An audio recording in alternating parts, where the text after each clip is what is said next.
কতজনের জন্য এই চোখে পানি ফেলছেন, কত বিষয়ে চোখে পানি ফেলছেন। এই চোখের পানি যিনি সৃষ্টি করে দিয়েছেন এই যাবৎকাল, একবারও কি সে রবের সন্তুষ্টি হাসিল করতে পারি নাই বলে আফসোস করে একবারও কি চোখের পানি ফেলতে পেরেছি? একবারও কি এটার জন্য চোখের পানি ফেলতে পেরেছি?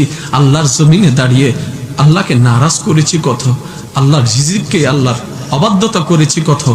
এই অনুশোচনায়, এই লজ্জায় একটাবার চোখের পানি পড়ে নাই। কিন্তু বড় অদ্ভুত বিষয়, চমৎকার বিষয় কি জানেন? হাজার জনের জন্য চোখের পানি ফেলেছেন, সে জানেও না, সে জানেও না, সে বুঝেও নাই।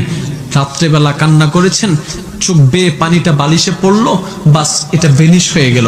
কিন্তু এই হাজারটা ফোঁটার ভিতরে যদি একটা ফোঁটা চোখের পানি আপনার রবের প্রেমে যদি আপনি ফেলতে পারতেন, হাদিসে পাকের সাক্ষী চলে আসলো, নবী রাহমাতুল লিল আলামিন বলে, যেই বান্দা আল্লাহর ভয়ে চোখ থেকে এক ফোঁটা পানি বিসর্জন দেয়, আমার আল্লাহ সেই পানিকে ভেনিশ হয়ে যেতে দেয় না, ধ্বংস হয়ে যেতে দেয় না, নষ্ট হয়ে যেতে দেয় না। ইয়া রাসূলুল্লাহ, ওই পানিটা কোথায় যায়? তখন নবী রাহমাতুল লিল আলামিন বলে, যখন সে জান্নাতে যাবে, জান্নাতে যাওয়ার পরে তার মহলের ভিতরে একটা সবুজ বাটি দেখবে, সবুজ বাটির ভিতরে সে পানি দেখবে।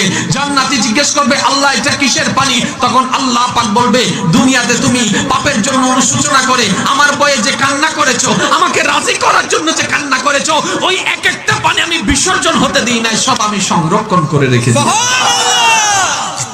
আর সেই পানির পাওয়ার কতটুক জানেন? ওই আশেক বান্দার চোখ থেকে ঝরা এক ফোঁটা চোখের পানি যদি জাহান্নামের আগুনে ফেলা হয়, ওই পানির ভয়ে জাহান্নামের আগুন পর্যন্ত নিভে যাবে।